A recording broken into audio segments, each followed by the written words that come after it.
Greetings viewers and welcome. Here in this modelling video is a technique I found while learning 3D modelling tips online, which this turned into an idea I thought of for creating new and better custom model faces for my Thomas & Friends model engines, and a chance of recreating the model faces from the classic TV series too.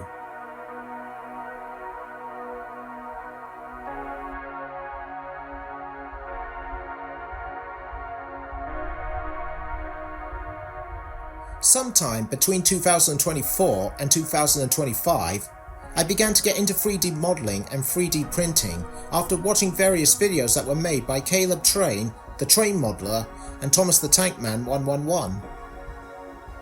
And their custom 3D print videos inspired me to do 3D printing too, and recreate the 3D custom models that were like the ones from the classic TV series. So after doing some research and getting some recommendations, mainly from my brother, I bought a Creativity K2 Pro Combo 3D printer in November 2025, which I have to say is the best purchase ever, and it does a brilliant job in my 3D printing for my adds to my layout. Now, about the technique that I said at the start, I discovered this method after watching this video on YouTube, how to convert 2D to 3D in Blender by Wellington Colony, which his way of turning images into 3D models was amazing. And it suddenly made me think of the idea that maybe this sort of thing could help to create some of the custom model faces from the online Thomas Trainz episodes, and recreate some of the model faces from the classic TV series. So I tried it out and followed the steps he did. I used an image of Oliver the Great Western Engine from the Thomas & Friends fandom site, and I cropped it to around the face only, then uploaded it to the Depth Anything V2 webpage, where it generated the depth image files of the face image,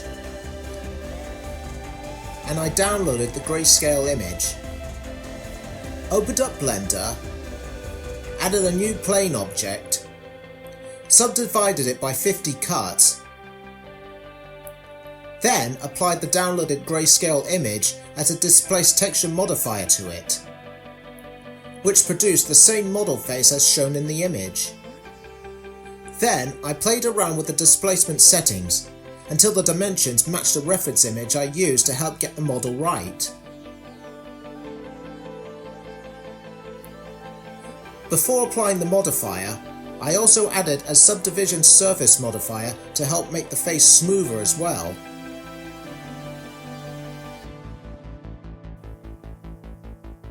Once I was happy with the results, I applied the modifiers,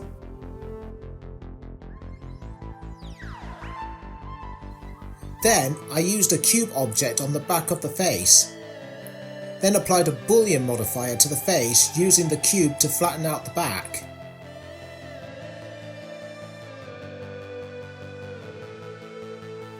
And then I went into edit mode and removed other bits missed out from the cut until I had just the face object.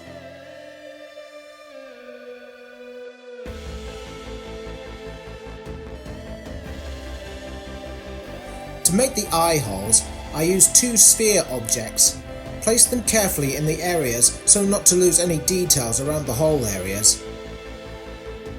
And then I once again applied boolean modifiers to the face model.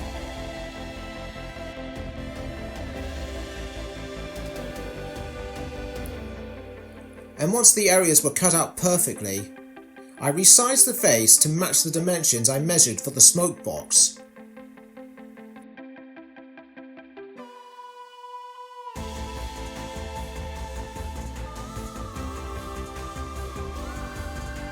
Then once happy with everything, I exported the model as an STL file and began 3D printing it.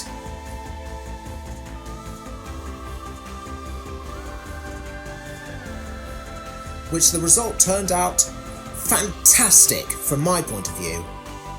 And once painted, he'll be ready to pop on to my custom model of Oliver once I get around to that project, which I am planning to do in the future, as well as Richard, the new engine.